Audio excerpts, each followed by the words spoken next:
Nous allons maintenant essayer de voir comment déterminer l'énergie potentielle électrique lorsque une particule va se déplacer dans un champ constant. J'ai une particule qui va subir une force électrique, dans ce cas-ci vers la droite, et qui va se déplacer dans le champ constant. Mettons que la particule se déplace selon un angle, comme ça ici, qui va faire un déplacement ΔS dans le champ électrique constant, et que ce déplacement-là va faire un angle θ avec la force électrique. Par définition, le travail fait par la force électrique va être égal au produit scalaire de la force électrique par le déplacement. Ça, c'est la définition même du travail. Donc ça va être égal à la grandeur de la force électrique fois la grandeur du déplacement fois le cosinus de l'angle entre la force électrique et le déplacement. Dans ce cas-ci, c'est θ. Delta S cos θ, si on regarde sur notre schéma, ça correspond à la distance parallèle aux lignes de champ. Donc, si je prends mon delta S cosinus θ, on voit que ça me donne une espèce de distance qu'on va appeler D, qui est la distance parallèle de mon déplacement par rapport aux lignes de champ. On va pouvoir dire finalement que le travail fait par la force électrique va être égal à la force électrique fois le déplacement D, tout simplement. Le travail fait par la force électrique va être égal à la force électrique fois D. Et comme la force électrique, on a déjà vu que c'était égal à la charge fois le champ électrique, je peux dire que ça va être égal à QED.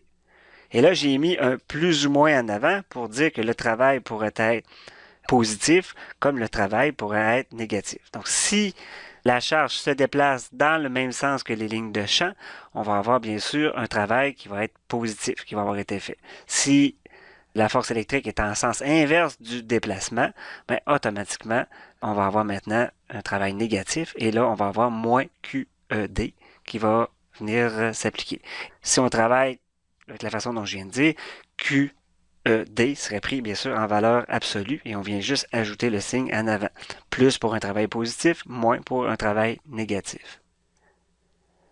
Donc, regardons maintenant si le déplacement se faisait à vitesse constante, c'est-à-dire il y aurait une force extérieure qui viendrait s'ajouter à la force électrique. Pourquoi on va faire ça? Ça va être pour essayer de déterminer ce serait quoi la variation d'énergie potentielle dans le système. La variation d'énergie potentielle est par définition égale au travail fait par la force extérieure pour amener la particule du point A au point B. Mais on voit que la force extérieure va être en sens inverse de la force électrique. Même grandeur, mais de sens contraire. Donc on va dire que ça va être égal à moins le travail fait par la force électrique. Ce qui veut dire finalement que la variation d'énergie potentielle est tout simplement égale aussi à plus ou moins QED. C'est juste que quand le travail fait par la force électrique va être positif, la variation d'énergie potentielle, elle, va être négative et vice-versa. Donc, cette équation qu'on vient de développer, c'est valable uniquement si le champ est constant. Si on a un champ qui n'est pas constant, on n'a pas le droit d'utiliser cette expression-là. Le fait de connaître la variation d'énergie potentielle dans un champ constant va me permettre de pouvoir déterminer très facilement l'expression du potentiel électrique dans un champ constant. Pourquoi? Parce qu'on vient de voir que la variation d'énergie potentielle, c'est égal à plus ou moins QED. Mais on sait déjà que par définition, la variation de potentiel électrique, c'est égal à la variation d'énergie divisée par la charge. C'est de l'énergie potentielle par unité de charge, notre différence de potentiel. Bien, on l'exprime comme ça. Donc, tout ce qui me reste à faire, c'est prendre l'expression delta U que je divise par la charge Q. Il va me rester seulement que le ED. Donc, finalement, delta V va être égal à plus ou moins ED. Et on voit effectivement que la variation de potentiel électrique, elle est indépendante de la charge qu'on vient placer. Voyez-vous, la valeur de Q n'est pas dans l'expression de delta V. Donc, on va avoir delta V égale plus ou moins ED. Delta V, on peut exprimer ça comme étant V moins un potentiel que j'aurais initialement, donc V moins V0, qui va être égal à moins E. Je vais vous expliquer pourquoi le moins après, qui va venir multiplier le D. Bien, le D, je pourrais l'exprimer comme étant une distance que je pourrais appeler X moins X0, tout simplement. Donc, je pars d'une position X0 et je vais avancer le long des lignes de champ. Bon, le moins qui est en avant, pourquoi je l'ai choisi comme ça, c'est que si je fais un déplacement et que je suis les lignes de champ, donc voyez-vous, là, je pars du côté des charges positives avec ma charge Q. Si je la déplace vers la droite, je vais m'en aller vers les charges négatives. Eh bien, à ce moment-là, on va perdre du potentiel électrique. notre delta V va être négatif. Donc, c'est pour ça qu'on met le moins qui est en avant. Quand on suit les lignes de champ, automatiquement, on va avoir moins ED. Et quand on va être en sens inverse des lignes de champ, on va mettre plus ED. Donc, on voit que le potentiel, je vais essayer d'écrire une équation avec ça, le potentiel V va être égal à moins EX plus V0, en tenant compte que ma position x0 sera égale à 0. Donc, je fais disparaître le x0 de l'expression. Donc, cette équation-là va être importante parce qu'elle nous fait voir que si je traçais le potentiel électrique en fonction de la position x, on voit que ça va nous donner une droite. C'est de la forme y égale mx plus b. Et la pente va correspondre à quoi? Elle va correspondre à moins la valeur du champ électrique. Et si je fais un graphique de ça, je vais avoir V en fonction de la position X. Je vais obtenir une droite dont l'ordonnée à l'origine va être V0, donc mon potentiel au départ. La pente va correspondre à moins E. Et comme la pente correspond à moins E, donc on voit que le champ électrique va être égal à moins la dérivée du potentiel par rapport à la position. Ça, c'est exactement la définition d'une pente. Donc, c'est moins dV sur dx. C'est la pente du graphique V en fonction de x. Si vous regardez le graphique lui-même, ça nous donne une représentation, si on veut, du potentiel dans l'espace. On voit que du côté où il y avait un paquet de charges positives, c'est-à-dire à gauche, on est comme surélevé sur le graphique. Ça fait comme un plein incliné qui descend vers les charges négatives. Donc, ça va nous faire une espèce de plein incliné dont la pente va être égale à moins la valeur du champ.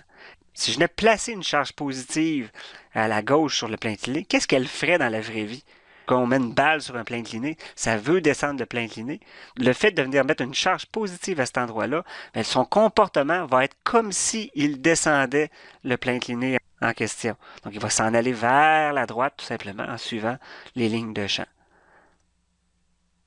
On voit que le champ E, c'est moins dV sur dx. Ça veut dire des volts par mètre. Donc, le champ peut aussi s'exprimer en volts par mètre. Ça me dit combien j'ai de volts par mètre que je vais me déplacer. Donc, on avait déjà vu que le champ électrique, c'était des newtons par coulomb. Bien, des newtons par coulomb, c'est aussi des volts par mètre. C'est une autre façon d'exprimer, si on veut, le champ électrique. Donc, je vous parlais du plein incliné. Je l'ai fait un peu en 3 dimensions pour voir que ça pourrait avoir l'air. Donc, aux endroits où j'ai des charges positives, ça vient comme tirer sur le plan pour faire la partie surélevée. Aux endroits où j'ai des charges négatives, c'est comme si je tirais vers le bas. Donc, ça nous crée une espèce de plein incliné dont la pente est représentée par le champ électrique à un signe près. C'est une façon très visuelle de se représenter le potentiel électrique ainsi que le champ électrique. Prenons un cas plus général maintenant. Je vais prendre une particule, je voudrais passer du point A au point B pour finalement aller jusqu'au point C. Donc, on voit qu'il y a comme deux champs. Il y a un champ entre A et B qui est beaucoup plus intense parce que les lignes sont plus rapprochées. Ensuite, je vais avoir un champ un peu moins intense entre B et C. Mon but, ça va être de déterminer la différence de potentiel qu'il y aurait entre le point A et le point C. Donc, je voudrais essayer de trouver VC moins VA pour voir comment ça se comporterait. Eh bien, comme la valeur du champ représente la pente, je vais avoir deux sections de pentes différentes. Les pentes vont être constantes parce que je suis en présence de champs constants dans chacun des intervalles. Donc, entre A, B, je vais avoir quoi? Je vais avoir une certaine pente que je peux appeler E1. Comme ça, ça va me créer une différence de potentiel entre A et B. J'ai monté de potentiel à cause du champ qui régnait entre les deux. On voit que la pente est positive. Pourquoi? Parce que quand je passe de A vers B, je vais en sens inverse des lignes de champ, donc je vais gagner du potentiel à ce moment-là. Donc, je vais parcourir une distance delta x1, si on veut, pour la première zone. Ça va me donner une différence de potentiel VB moins VA. Comment on fait pour trouver cette différence de potentiel-là? Ben, delta V1, c'est égal VB moins VA. Puis on a vu tantôt que ça, c'est égal à moins la valeur du champ fois le déplacement. J'écris tout simplement moins E1 fois delta X1. Ensuite, je vais venir tracer la deuxième partie. On voit que le champ est moins intense, donc j'ai créé une pente un peu moins inclinée entre la partie B et C. Ça va me donner un champ E2 entre les deux.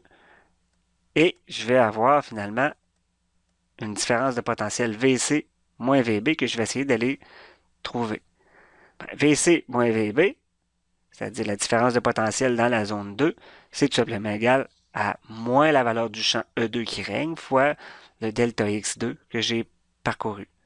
Et la différence de potentiel total, VC moins VA, ben c'est la somme de VB moins VA et de VC moins VB. Si je fais la somme des deux différences que j'ai parcourues, ça va me donner le total. C'est pour ça que j'ai dit que delta V total égale delta V1 plus delta V2. Finalement, on va obtenir que delta V total va être égal à moins E1 delta X1 moins E2 delta X2.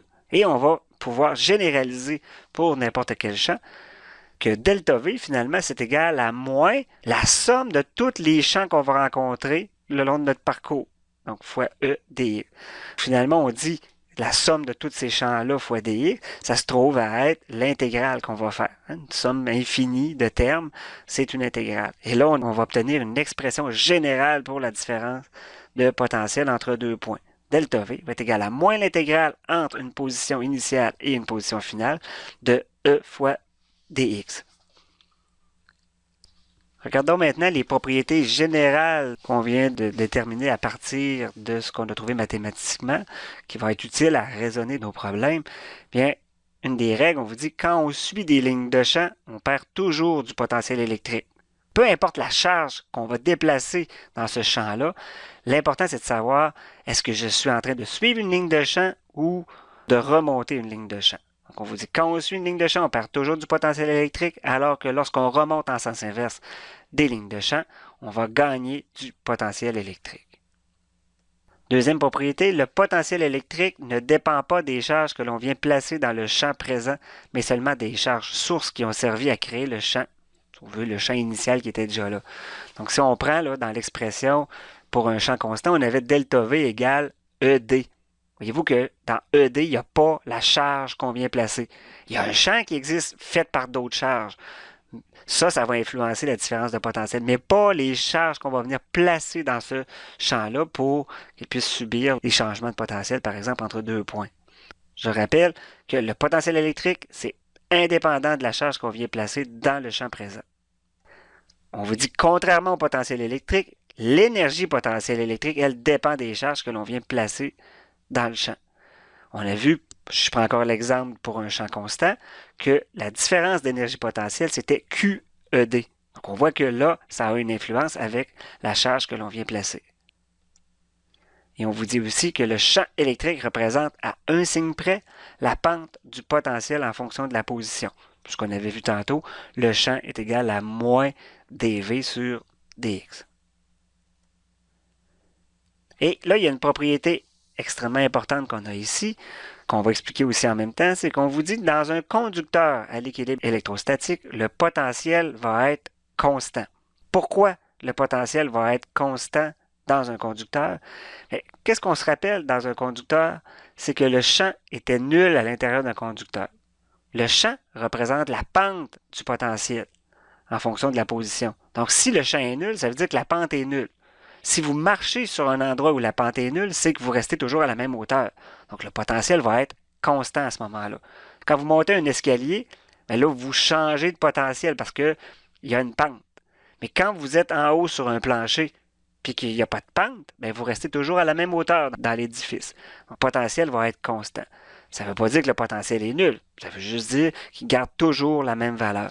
Donc ça va être important lorsqu'on va travailler avec l'électricité, c'est quand on va toucher à différents endroits d'un conducteur avec un voltmètre, par exemple, pour prendre la différence de potentiel, la valeur du potentiel à un endroit donné, elle est toujours la même tout le long du fil, tant qu'on ne rencontre pas un autre élément d'électricité. Donc, on pourrait toucher, par exemple, à la soudure ou au fil lui-même, et ça va toujours donner le même potentiel. Donc, l'endroit où on va toucher n'aura pas d'importance tant qu'on est sur le conducteur électrique.